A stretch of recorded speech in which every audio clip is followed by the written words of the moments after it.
Hi everybody.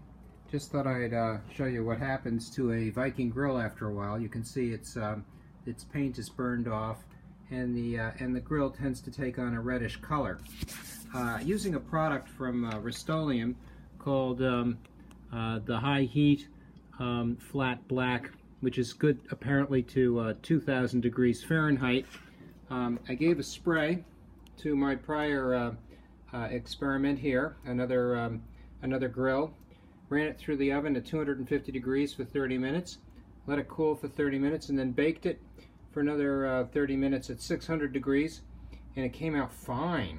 So you can renew your old Viking stove grills after a good scrubbing, as this one's been scrubbed, and then give it a little spray, and it comes right back to normal, which is just what I was looking for, a nice way to salvage my old grill.